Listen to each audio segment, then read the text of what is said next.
Hi, welcome back to the third and final part of the Primo report series. Today, we are going to be testing Primo as our sparring partner as we prep for court. We are going to lay out the key facts of the matter, the argument that we want to follow, and finally, we will ask Primo to lay out in a neat table-style format all of the counter arguments that we can anticipate and how we should respond to those. So let's go and see how Primo does in this third and final report style. Great. Let's look at the Primo report itself. So in terms of the input, the first thing that we describe to Primo are some of the key facts of this matter. As we mentioned in our last video, the more context that you provide to Primo, the more specific the reports will be.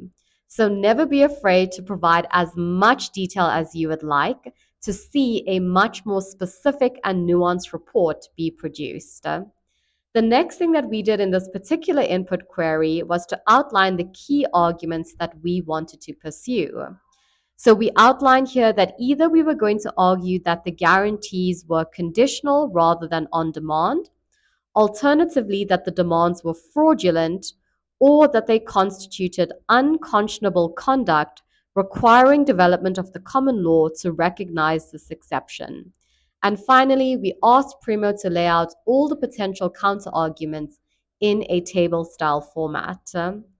Looking at the report itself, we can see that the first thing that Primo has done, and is very typical in the reports, is given us a quick executive summary based on the information we've provided.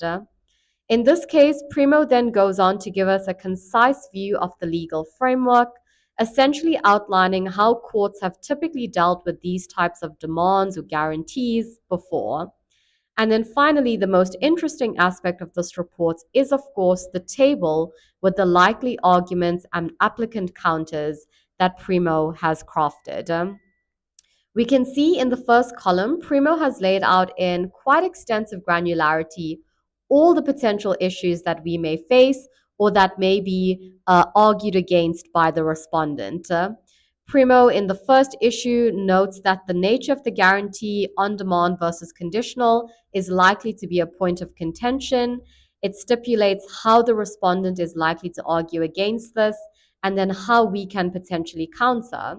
So if we look at the wording here, Primo states that if the wording ties liability to what is owing and due by the contractor, the instrument is conditional. Careful textual analysis may support conditionality. Yeah? Primo then goes on to outline other issues, Sanral's right to call under FIDIC 2, the validity of termination, the fraud exception threshold.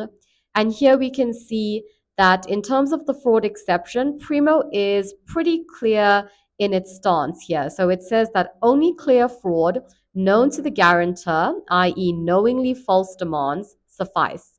Mere error or honest but incorrect belief is not fraud. In terms of our potential counters, Primo here says that fraud can be advanced only with cogent evidence that Sanral knew the demand's factual predicate was false, otherwise focus on non-compliance. So we often tell our clients that Primo can be opinionated, and this is a really good example of this. Of course, Primo is always basing its opinions based on primary law, but it tends to do this in order to give you a clearer idea of which way the law or the legal standing currently exists based on existing precedent. Primo then goes on looking at a host of other issues, unconscionability, strict versus substantive or effective compliance, return of original guarantee clauses, Sanral specific precedent, and then interdict scope versus post-payment remedies. It then gives us additional notes on the authorities that it's mentioned and specific applications to the strategy that we've outlined. As always, Primo has its inline citations and the source cabinet that you can refer to understand what it used to base all of its reports, findings, or principles on. So thank you so much for watching. We hope this gave you a really good idea on how you can use Primo as a sparring partner.